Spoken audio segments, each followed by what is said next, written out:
영국의 청교도 작가인 존 플라벨이란 목사님 한 분이 계십니다. 1627년 출생해서 1691년 17세기 분이시죠. 목사님이 이런 말을 하셨어요. 앞에 있는 것처럼 사람들은 때로 낯선 사람을 환대하여 부지중의 천사들을 대접하기도 한다. 그러나 많은 사람들이 생소한 가르침을 받아들여 부지불식간의 악마를 기쁘게 하기도 한다. 그렇기 때문에 지금은 경성해야 할 때다.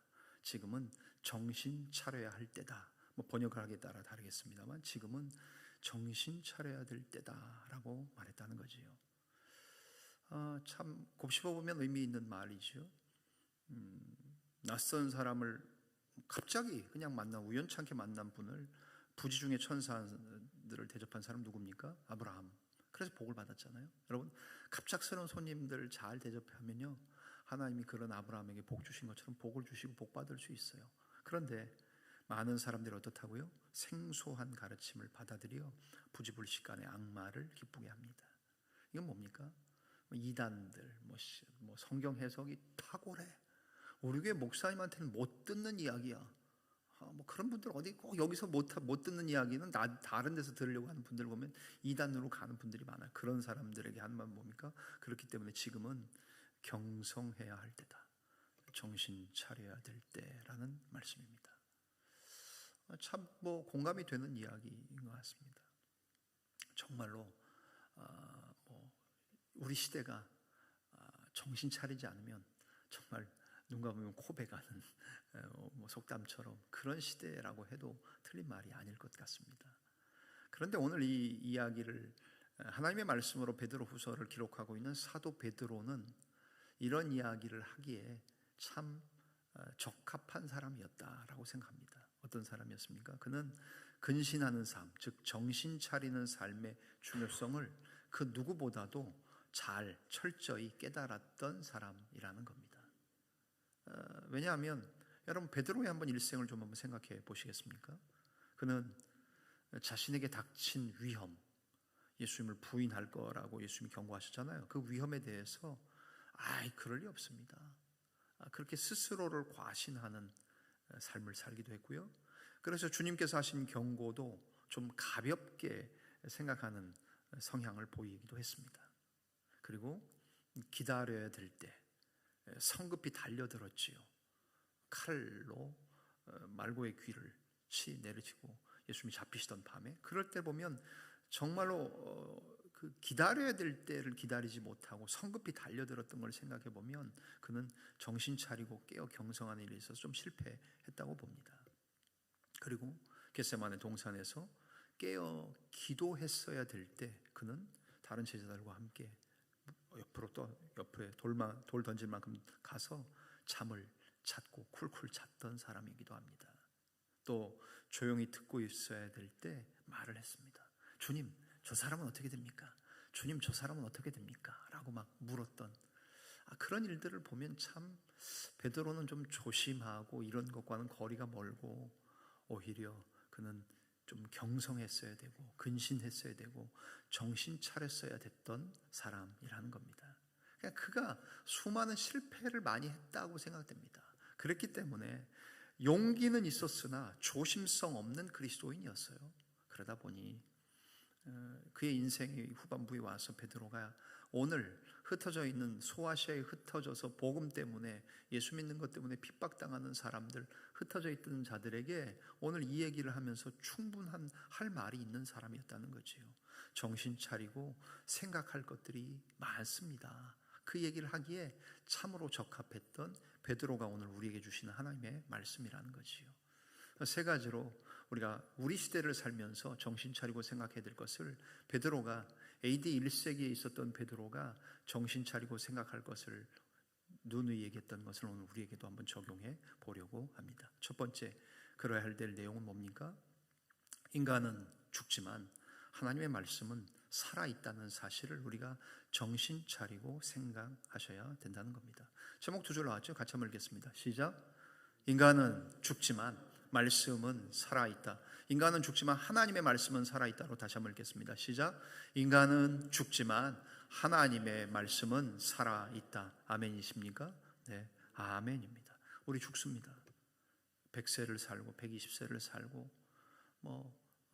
얼마 전에 우리 어떤 분하고 얘기를 나눴습니다. 그분이 계시는 직장에 돌보시는 어른들 중에 90세 100세 된 분들이 많다는 거예요.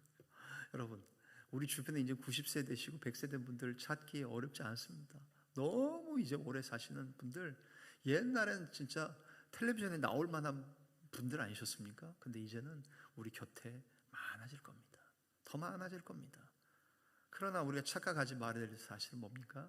우리 100세까지도 살지 못하고 죽는 인생일 수 있다는 겁니다. 모두가 다 90세, 모두가 다 100세까지 사는 것 아닙니다. 이 사실을 정신 차리고 생각하라고 말씀하며 사도 베드로는 인간은 죽지만 하나님의 말씀은 살아있다는 것, 이것을 힘주어 우리에게 말씀하고 있습니다. 이 말씀을 전하고 있던 베드로가 전하던 당시의 상황은 뭡니까? 베드로는 자신이 얼마 안 있어서 죽게 될 것을 알고 있었습니다. 이제 내가 이제 목숨이 다해 가는구나, 내가 이제 곧 죽겠구나 하는 것을 본인 스스로가 알고 있었다는 겁니다. 그러면서 저기 나와 있는 그림에서도 있는 것처럼 그는 우리가 읽지 않았습니다. 12절부터 15절에 다음과 같이 먼저 우리에게 말하고 있습니다. 12절부터 15절 같이 한번 읽으실까요? 우리에게 주신 말씀으로 시작. 그러므로 너희가 이것을 알고 이미 있는 진리에 서 있으나 내가 항상 너희에게 생각나게 하려 하노라. 내가 이 장막에 있을 동안에 너희를 일깨워 생각나게 함이 옳은 줄로 여기노니 이는 우리 주 예수 그리스도께서 내게 지시하신 것 같이 나도 나의 장막을 벗어날 것이 임박한 줄을 알미라. 15절. 내가 힘써 너희로 하여금 내가 떠난 후에라도 어느 때나 이런 것을 생각나게 하려 하노라. 아멘. 지금 베드로는 12절, 13절, 15절에 생각나게라는 표현을 굉장히 자주 하고 많이 하고 있다는 사실입니다. 12절 한번 다시 한번 보실까요?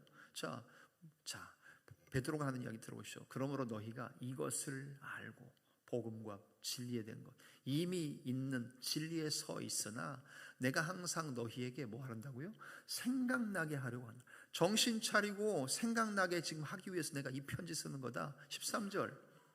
내가 이 장막에 있을 동안에 너희를 일깨워 생각나게 함이 옳은 줄로 여긴다. 이 13절의 말씀에 이 장막이라는 건 뭡니까? 자기의 육체, 자기의 몸을 얘기해요. 오늘이 산상변모주일이잖아요. 뒤에도 얘기하겠습니다만 결국 베드로가 산 위에 올라가서 주님의 영광을 보던 그 베드로 아니었습니까? 근데 거기서 초막 셋을 짓자, 여기 텐트 3개 치고 여기 아예 그냥 장막 짓고 삽시다, 여기 너무 좋습니다, 그 얘기하는 거 아닙니까? 그런데 그 장막이라는 단어를 그대로 가져와서 내가 이 육체의 장막, 육신의 장막, 목숨이 붙어 있을 동안에 너희를 흔들어 일깨워서 생각나게 함이 옳은 줄로 여겨서 이렇게 목에 힘 핏대 세워가면서 너희로 하여금 정신 차리라고 얘기하고 너희로 하여금 생각나게 해서 하는 얘기가 바로 이런 내용의 얘기라는 겁니다. 14절 뭐라고 말씀합니까? 이는 우리 주 예수 그리스도께서 내게 지시하신 것 같이 나도 나의 장막을 벗어날 것이, 즉 육체를 떠나는 게 뭡니까? 죽는 것 아닙니까? 내 장막을 벗어날 것이 임박한 줄을 알기 때문이다. 15절. 내가 힘써 너희로 하여금 내가 떠난 후에라도 어느 때나 이런 것, 지금 얘기하고 있는 편지에 쓰고 있는 이런 것을 생각나게 하려 하노라. 베드로가 힘주어 얘기하고 생각나게 하려고 애썼던 건 뭡니까? 인간은 죽지만 하나님의 말씀은 살아 있다는 사실입니다.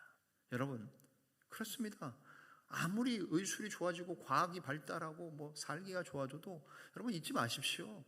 모두가 100세, 90세 사는 건 아닙니다. 모두가 건강하게 사는 것 아닙니다. 어느 순간에 어떻게 우리의 삶을 마감할지 우리는 늘 준비하면서 살아야 됩니다. 얼마 전에 저희가 휴가를 갔다 왔지 않습니까? 교회에서 허락을 받아서 첫 휴가를 7개월 만에 갔다 왔습니다. 가기 전에 정신없이 이렇게 갈 수 있지만 제 아내가 그런 얘기 하더라고요. 혹시 우리가 휴가 갔다가 둘이 한 분의 세상을 떠나게 되면 우리 아이들이 와서 우리 집을 볼 거 아니냐, 정리해놓고 가야 된다고 집 정리하고 로봇 청소기 돌리고 그러고 가더라고요. 저 같은 제 스타일하고는 좀 아니죠. 저는 뭐 이렇게 뭘 다 들어놓고 삽니다. 어디 여행을 가도 쫙 펼쳐놓습니다. 호텔방에 펼쳐놔야 찾기가 편하니까. 전혀 군대도 안 갔다 온 사람처럼 지저분하게 이렇게 삽니다. 그냥 이렇게 쫙 펼쳐놔야 아무 때나 내가 원하는 것들을 찾으니까. 그러나 제 아내하고 다 이렇게 뭐 이렇게 성격이 참 이런 사람들이 만나서 30년 넘게 사는 것도 주의 은혜입니다. 오늘 찬양한 것처럼 은혜 위에 은혜입니다. 모든 것이 은혜의 힘입니다. 그죠? 근데 그 얘기 하더라고요. 항상 뭐 긴 여행 떠날 때 우리가 집에 돌아오지 못할 수도 있다는 것. 여러분, 그걸 깨닫는 사람이 지혜자입니다. 모두가 다 100세 살고 90세 사는 것 아닙니다. 오늘 베드로가 힘주어 얘기하는 것처럼 인간은 죽는다. 우리 유한한 존재다. 그러나 하나님의 말씀은 살아있다. 하나님의 말씀은 여전히 살아서 역사하실 것이다. 결코 하나님의 말씀을 잊지 말아라. 베드로가 지금 계속해서 여러분 정신 차리십시오. 이거 잊어버리지 마십시오. 정신 차리고 생각해야 될 거 이겁니다. 인간은 죽습니다. 그러나 말씀은 죽지 않습니다. 하나님의 말씀은 살아있습니다. 하나님의 말씀은 영원히 살아있습니다. 그 얘기를 하고 있는 것 아닙니까? 그것을 힘주어 얘기하면서 하나님의 말씀을 잊지 않도록 교인들의 마음에, 이 편지를 수신하는 수신자들의 마음에 하나님의 말씀을 새기게 하고 싶었다는 이야기입니다. 그렇습니다. 정신 차리고 생각해야 될 첫 번째, 인간은 죽지만 하나님의 말씀은 살아 있습니다. 덴마크의 아버지로 불리는 니콜라이 그룬투비 목사님에 관한 이야기입니다. 굉장히 석학입니다. 덴마크의 아버지로 불릴 정도이고요. 여러분 보시는 것처럼 잘 보이실지 모르겠습니다. 1783년 출생해서 1872년에 사망을 했지만 그는 3애, 세 가지를 사랑하자. 하나님 사랑, 이웃 사랑, 땅을 사랑하자. 이 세 가지 운동도 벌였던 사람입니다. 루터교의 목사이기도 합니다. 근데 목사이지만 그는 엄청난 덴마크에서 추앙받는 영웅과 같은 존경받는 인물이었습니다. 왜냐하면 문학에 사회학, 교육학, 정치학, 신학과 같이 다방면에 있어서 큰 업적을 남겨가지고 저 가슴에 있는 거는 제가 아마 볼 때 국왕으로부터 받은 훈장 같아요. 왜냐하면 미국이나 이런 데도 보면 저런 메달들 많이 주거든요. 저도 받은 거 비슷한 게 저런 게 있습니다. 그런 것들이에요. 자, 저런 것들을 달고 있는 훌륭한 영향력을 미쳤던 그룬투비 목사님, 그는 특별히 어린이와 청소년들, 다음 세대들을 교육하고 강의하는 것에 자기의 목숨을 걸었던 분이기도 합니다. 근데 이분의 강의는 특징이 있는데 절대 그 강의를 듣는 어린이나 청소년들이나 청중들에게 기록하지 말라고 합니다. 물론 우리 여러분들은 보면 제가 우리 교회 와서 딱 보는 거는 제 설교를 노트 하시는 분이 없구나. 다음에 똑같은 설교를 해도 여러분들이 기억 못 하시겠다. 여러분은 기억력이 워낙 탁월하시니까 그러면 안 되겠지만, 근데요, 제가 30년 동안 있었던 곳에는 이 군인들은 지휘관이 말하면 받아 적는 것들이 워낙 습관이 돼가지고 대통령이 말하면 막 국무위원들 다 받아 적잖아요. 적는 게 습관이 막 돼 있어요. 근데 이분은 절대로 자기 강의 내용을 적지 못하게 했고요. 오직 강의하는 자기 자신에게만 집중하게 했습니다. 좋은 강의 방법이기도 하지요. 그리고 자기의 이름은 어떤 책도 출판하거나 남기지 않았습니다. 하루는 이 목사님의, 그룬투비 목사님의 강의를 들은 감명을 받은 청년이 그룬투비 목사님을 찾아옵니다. 목사님, 저는 지금까지 목사님이 하신 강의 거의 빠지지 않고 대부분 찾아가서 들었습니다. 목사님의 강의를 들을 때마다 제 가슴은 정말로 뜨거워졌고 어떻게 살아야 될지가 분명해졌습니다. 하지만 한 가지 아쉬운 것은 목사님이 강의하실 때 기록하지 말라고 하셔서 내용을 전부 기록하지 않아서 그런지는 모르지만 내용을 전부 다 기억하지 못한다는 사실입니다. 그것이 참으로 안타깝습니다 라고 말하자 그룬투비 목사님은 이 청년을 향해 부드러운 미소를 지으며 이렇게 대답했다고 합니다. 형제, 씨앗을 좋은 땅에 심었다면 어디에 그 씨앗이 심겨 있는지 몰라도 괜찮습니다. 언젠가는 자라나서 누구나 알 수 있게 움이 트고 싹이 나고 가지가 올라오고 이파리가 나오고 꽃이 피고 열매를 맺지 않겠습니까? 제가 강의 때 했던 말이 형제에게 정말로 감명 깊었다면 비록 기억은 하지 못해도 형제의 삶 속에서 아름답게 열매를 맺을 것이라고 저는 확신합니다 라고 그 청년을 돌려보냈다는 겁니다. 여러분, 그렇겠지요. 우리가 다 기억하지 못합니다. 하나님의 말씀 마치 우리 맨날 콩나물 시루 얘기하지 않습니까? 콩나물 시루 물 주는 것처럼 물 주면 다 빠져나가. 아이고 이래가지고 무슨 콩나물이 자라겠노. 하지만 콩나물은 자라지 않습니까? 누가 그러더라고요. 콩나물 시루는 구멍을 막아놓으면 안 된다고. 콩나물 시루는 뚫어야 된다고. 여러분들도 그래서 기록 안 하시고 한 귀로 듣고 한 귀로 뭐 흘리시고 그러시는지 모르겠지만 듣고 나서 잊어버리셔야 돼요. 또 그래야 또 목사도 설교하고 하지요. 그러나 여러분 그것이 아무 의미 없는 일이 아니라는 거예요. 왜요? 하나님의 말씀이 살아있기 때문에. 살아있는 말씀은 반드시 언젠가 열매를 맺기 때문에 살아있는 말씀을 마음에 심으라는 교훈이지요. 저는 동의합니다. 여러분 목사가 참 어떨 때는 진짜 한계를 느껴요. 이렇게 막 하는데 교인들은 잘하지 않는 것 같고, 저는 정말 설교 준비해서 하는데 교인들은 변하지 않는 것 같고. 그러나 낙심하지 말라는 거죠. 왜요? 하나님의 말씀이 살아있는 말씀이기 때문에. 씨앗이, 말씀의 씨가 심겨졌으면 어디다 심었는지 굳이 기억하지 않아도 된다는 거예요. 제대로 심겨졌고 옥토밭이라면, 말씀의 씨앗이 심겨졌다면 언젠가는 그것이 싹이 나고 가지가 나고 잎이 나고 열매 맺고 결실하지 않겠습니까? 그것을 얘기하는 거예요. 인간은 죽지만 하나님의 말씀은 살아있다. 이 말씀이 베드로가 전하고자 하는 정신 차리고 기억해야 될, 우리도 기억해야 될, 정신 차리고 기억해야 될 첫 번째, 우리는 죽겠지만 하나님의 말씀은 죽지 않고 하나님의 말씀은 살아있다는 사실입니다. 두 번째, 베드로가 전하고 있는 정신 차리고 생각해야 될 것은 무엇입니까? 경험은 사라져도 하나님의 말씀은 영원하다는 사실입니다. 제목 나왔죠? 같이 읽으시겠습니다. 시작. 경험은 사라져도 말씀은 영원하다. 다시, 경험은 사라져도 하나님의 말씀은 영원하다. 시작. 경험은 사라져도 하나님의 말씀은 영원하다. 아멘이십니까? 아멘입니다. 그렇습니다. 오늘 베드로 사도는 16절부터 18절을 통해서 예수님께서 변화산에서 변형되셨던 사건을 이야기하고 있습니다. 제가 서두에도 얘기했죠. 오늘은 무슨 날이에요? 교회의 달력으로 말하면 산상변모주일이에요. 아까 우리가 찬송했던 거 기억하십니까? 내 주님 입으신 그 옷은 참 아름답도다. 왜요? 주님의 영광이 그렇게, 주님의 산 위에서 저렇게 변화되셔서, 변형되셔서 그 영광이 사람이 볼 수 없을 정도로 눈부실 정도의 그 주님의 영광을 베드로, 야고보, 요한 세 제자가 봤잖아요. 그 산의 이름은 원래 변화산이 아니잖아요. 산에 올라가서 주님이 변형, 트랜스폼 되셨기 때문에 형태가 변하시고 사람의 모습이 아닌 하나님의 영광의 모습이 있었기 때문에 산 위에서 변화됐다고 해서 그 산을 변화산이라고 한 건 아닙니까? 베드로 사도가 베드로, 야고보, 요한 세 사람과 함께 저 산에서 경험했어요. 무엇을? 예수님이, 우리가 따라다니는 선생님이 보통 분이 아니구나. 정말 하나님이시고 하나님의 아들이시구나. 오늘 그것을 여기서 보는구나. 저기서 보는 사진에서처럼. 가운데 누구세요? 로드 지저스, 우리의 주님이신 예수님. 왼쪽에는요, 율법을, 모세의 돌판 들고 있는 모세. 율법을 상징하죠. 창세기, 출애굽기, 레위기, 민수기, 신명기 5권의 책을 기록한, 모세오경을 기록한 모세. 오른쪽에 누굽니까? 선지자를 대표할 수 있는 엘리야. 엘리야는 어떻습니까? 선지서를 대표하기도 하고 모든 선지자들 중에도 최고의 능력을 행한 선지자 아닙니까? 이야, 예수님 따라갔던 베드로, 야고보, 요한 3명의 제자가 예수님이 산 위에서 변형되실 뿐만 아니라 갑자기 모세도 임하며 엘리야도 임하는 그 영광을 볼 수 없어서, 차마 그 휘황찬란한 그 영광을 볼 수 없어서 뒤로 낮아빠지고 있는 그런 그림 아닙니까? 이 사건을 경험한 것을 기초로 해서 베드로 사도가 지금 초대교회의 교인들에게 얘기하는 겁니다. 무엇을요?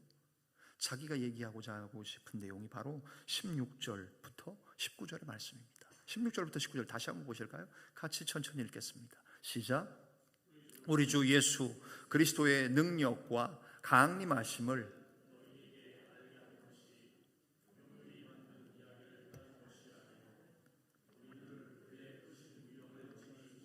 본 자라. 지극히 큰 영광 중에서 이러한 소리가 그에게 나기를, 이는 내 사랑하는 아들이요 내 기뻐하는 자라 하실 때에 그가 하나님 아버지께 존귀와 영광을 받으셨느니라. 이 소리는 우리가 그와 함께 거룩한 산에 있을 때에 하늘로부터 난 것을 들은 것이라. 아멘. 16절 다시 한번 보여주세요. 자, 얘기하는 겁니다. 자, 산에서 내가 이런 경험을 했다는 거예요. 우리 주 예수 그리스도의 능력과 강림하심을 너희에게 알게 한 것이 교묘히 만든 이야기를 따른 것이 아니다. 이건 뭐예요? 당시 베드로가 살던 그 당시 AD 1세기에 이단이 엄청나게 많았겠죠. 그리고 실제로 많았죠. 오늘 우리 시대도 이단들이 얼마나 많습니까? 여러분 다니다가 뭐 차 타고 다니시면 이단들 만날 일도 없겠지만 걸어 다니는 사람들은요 이단들 참 많이 만납니다. 다가와서 뭐 이렇게 저도 토요일마다 걸어온다고 말씀드렸잖아요. 올 때마다 그 여자분 둘이 제가 잘생겼는 줄 알았어요. 처음에 막 여자분들이 따라오길래 절대 그게 아니에요. 여자들은 남자들한테 전도해요. 참 말씀드렸잖아요. 여기 서대전 공원에서 앉아있는 청년 형제가 여자들 둘에 또 이렇게 낚이고 있는 모습을 보면 제가 가서 저걸 깨야 되나 정말 한참 한 30분 동안 점심 먹고 나서 운동하는 동안 계속 붙잡혀 있더라고. 참 다음에는 제가 보면요 가서 방해할게요. 해방시킬게요. 지난번에 놓쳤어요. 이단들 많습니다. 그 이단들이 지금 다시 보여주시죠. 16절에 뭐라고 말씀해요? 예수님 부활하시고 승천하시고 다시 강림하시는 거 없다. 예수가 인간인데 무슨 신이냐? 그런 거 없다. 그런 얘기하는 이단들이 있지 않겠습니까? 그런데 너에게 말한 것이 교묘히 만든 이야기를 따른 것이 아니다라는 거예요. 왜냐하면 자기가 베드로가 직접 봤잖아요. 자기가 보고 들었잖아요. 그냥 교묘히 만든 이야기라는 단어는 신화, myths라는 영어 단어를 쓰고 있어요.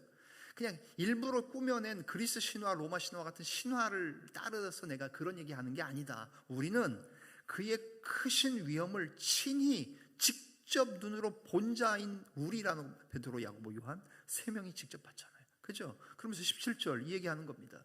지극히 큰 영광 중에서 그런 소리를 우리가 들었다. 뭐예요? 예수님에게 이런 소리가 나기를 하나님의 음성이죠. 내 사랑하는 아들이요 내 기뻐하는 자라 하실 때에 그가 즉 예수님이 하나님 아버지께 존귀와 영광을 받으시는 현장의 경험을 내가 했다는 거예요. 그러면서 18절 말씀 오는 것 아닙니까? 이 소리는 우리가 세 사람 베드로, 야고보, 요한이 예수님과 함께 거룩한 산에 올라갔을 때에 하늘로부터 소리가 난 것을 들은 것이다. 여러분 그러니까 기독교의 진리가 누가 꾸며낸 허황된 교묘한 신화 이야기가 아니라는 거예요. 수많은 사람들이 그것을 보았다는 거예요.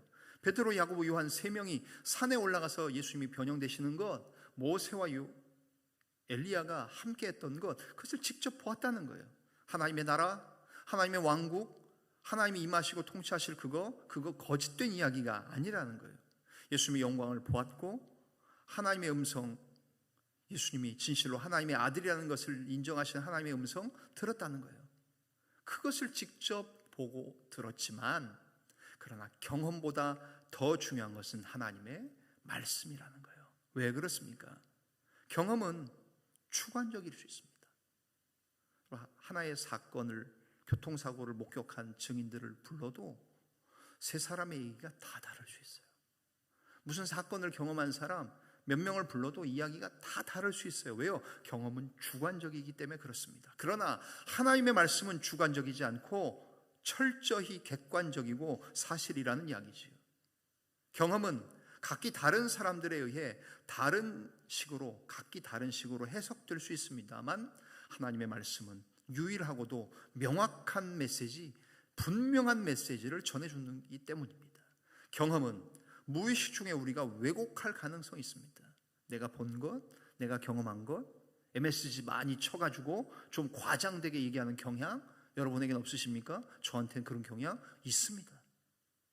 그렇게 우리가 경험한 것들을 얘기할 수 있지만 하나님의 말씀은 어떻습니까? 언제까지나 동일하며 그대로 남아있는 것이 하나님의 말씀이기 때문입니다. 그렇기 때문에 베드로 사도가 얘기하는 건 뭐예요? 경험 중요할 수 있다. 여러분 신앙의 경험 중요합니다. 기독교를 체험의 종교라고 말합니다. 좋습니다. 체험 많이 해야 됩니다. 하나님을 경험하셔야 됩니다. 여러분 하나님의 선하심을 맛보아 알라고 시편 기자가 얘기한 것처럼 우리는 하나님을 경험하고 맛보아 아는 일 필요합니다. 신앙의 체험 많이 하셔야 됩니다. 신비 체험 할 수 있으면 하는 것도 좋겠지요. 그러나 그 경험 그거 오래 가지 못하고요, 사라질 수 있고요, 위험할 수 있습니다. 그것보다 더 확실한 건 뭐라고 말씀합니까? 하나님의 말씀이라고 얘기합니다. 말씀이 영원하다고 얘기합니다. 베드로 사도가 얘기하는 것, 이것이 바로 성경이 하나님의 말씀이라는 것, 그것을 힘주어 얘기하는 것 아닙니까? 신앙의 체험 중요합니다. 여러분 예수 그리스도를 만나고 성령 체험하고 여러분의 삶 가운데서 기적을 경험하는 것 중요합니다. 그것만 가지고는요, 우리의 신앙이 견고하게 설 수 없어요.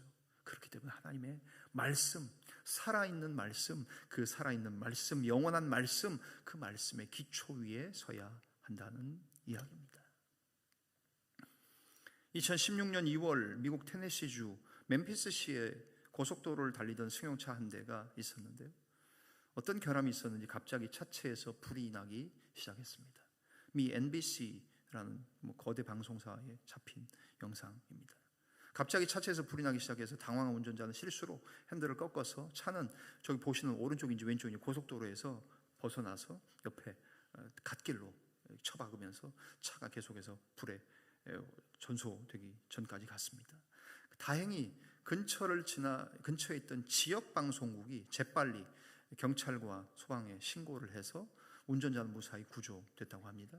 불이 다 꺼지고 난 뒤에 불이 난 이유를 알기 위해 차 안을 살피던 경찰관들이 갑자기 차 안을 살피다가 한 사람이 외칩니다. 여기 성경책이, 불에 전소된 차 안에서 전혀 타지도 않은 성경책이 있습니다. 그것도 아주 멀쩡한 상태로요.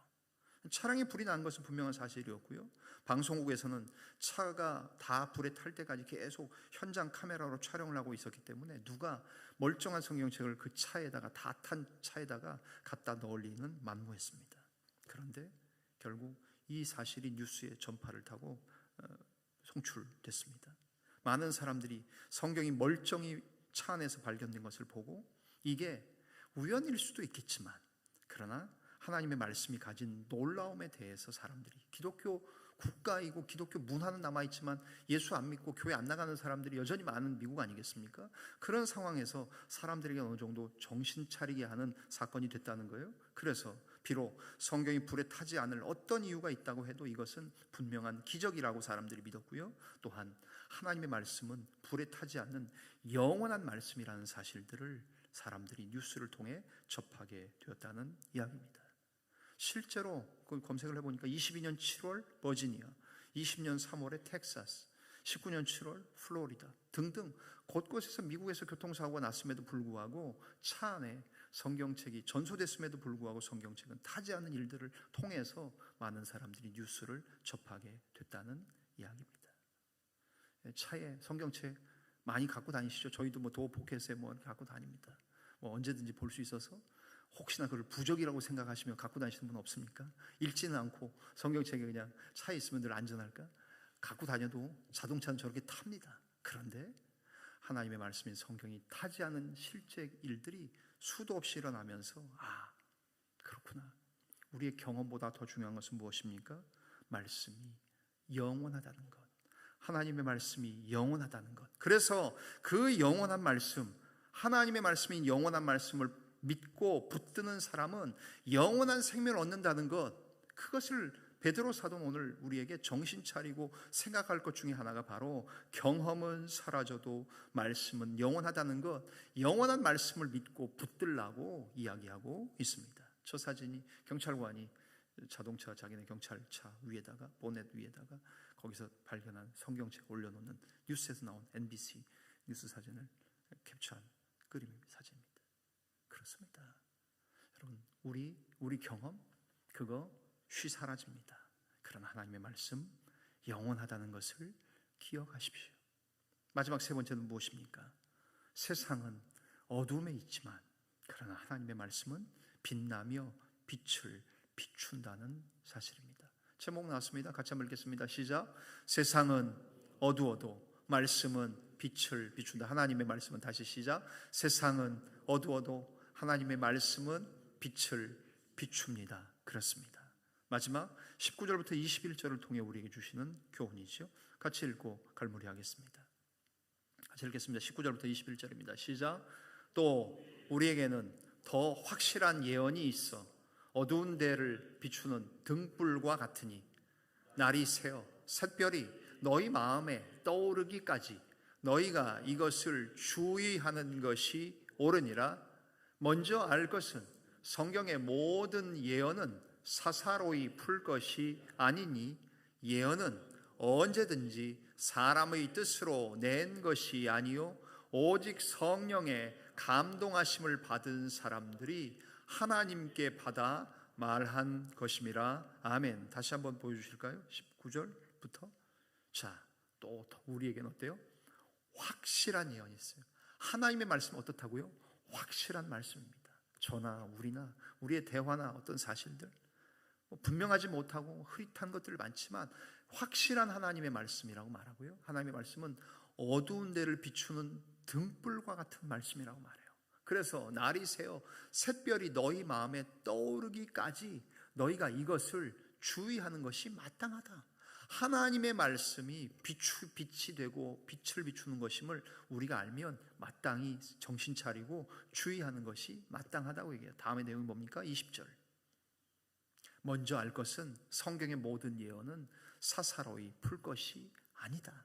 이 말씀은 성경의 해석을 사사로이 하지 말라는 것이 아니라 성경의 기원과 기초가 바로 하나님의 말씀이라는 것을 의미하는 이야기예요. 그러면서 마지막 21절, 예언은 언제든지 사람의 뜻으로 낸 것이 아니고요. 어떻게 해요? 오직 성령의 감동하심을 받은 사람들이 하나님께 받아서 말한 것이다 라고 말해요. 즉 하나님의 말씀을 누가 기록했습니까? 하나님의 성령의 감동하심을 받은 사람들이 하나님께 받아서 기록했다는 이야기입니다. 여기 성령의 감동하심이라는 표현은 뭐냐 하면 바람에 의해 배가 나아가듯이 이끌림을 받는다라는 단어예요. 그러니까 경건한 하나님의 사람들이 하나님의 성령에 자연스럽게 이끌려서 하나님의 말씀을 받아 적어서 하나님의 그 말씀이 우리에게 확실한 말씀, 빛을 비추는 말씀, 그리고 감동하심을 입은 성령의 감동하심을 입어서 우리에게 기록된 하나님의 말씀이라고 이야기합니다. 여러분, 세상은 점점 더 어두워져 가는 것을 아십니까? 빛이야 밝지요. 대한민국은 불야성입니다. 밤에도 불이 꺼지지 않고 놀 거 많고 재밌어서 외국에서 한국에 온 사람들이 자기네 나라로 못 돌아간대잖아요. 갔다가도 한국이 생각나서 아예 뭐 대한 외국인 뭐 이래가지고 들어오잖아. 귀화하잖아. 왜요? 너무 재밌어요. 이런 나라 없대잖아요. 24시간 영업하고 뭐 놀고 먹고 뭐 하잖아요. 여러분들은 거기에 편승해서 사십니까? 그러느라고 아침에 못 일어나오시고 아침에 기도회 못 하십니까? 그거 아니죠. 오히려 세상은 점점 더 어두워진다는 얘기는 조명이 밝아지고 놀 게 많고 24시간 영업하는 데가 많아진다는 그런 얘기를 말하는 게 아니지 않습니까?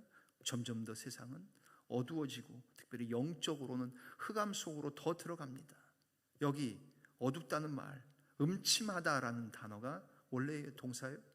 하나님은 에덴 동산에서 밝은 데서 하나님의 나라를 시작하셨는데 지금 세상은 어떻습니까? 점점 더 음침합니다. 지하실 들어가는 것 같고 음침한 늪지대와 같이 점점 더 세상은 더 어두워지고 있습니다. 그러나 그런 상황 속에 하나님의 말씀은 빛을 발하시는 말씀이라는 거예요. 시편 119편 105절 말씀 유명한 말씀 아닙니까?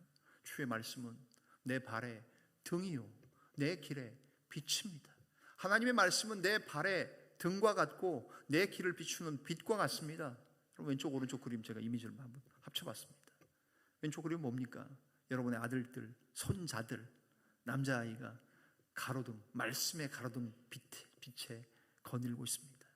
오른쪽 그림은 뭐예요? 여러분의 딸들, 손녀들, 이제 여자아이들, 그 아이들이 핸드폰, 호신기구 뭐 이런 거 들고 다녀야 되지만 그래서 언제든지 위험한 밤길 갈 때 호루라기라도 저희 딸내미도 그런 거 사줬습니다. 지가 산 것 같은데 밤길 다니다가 뭐 이렇게 위급한 상황 생기면 호신용 뭐 이렇게 신고할 수 있는 거. 근데 그보다 더 중요한 건 뭡니까? 하나님의 말씀. 말씀이 등이 되고 말씀이 빛이 되는 것, 그것을 이야기하고 있지요. 베드로 사도는 이야기합니다.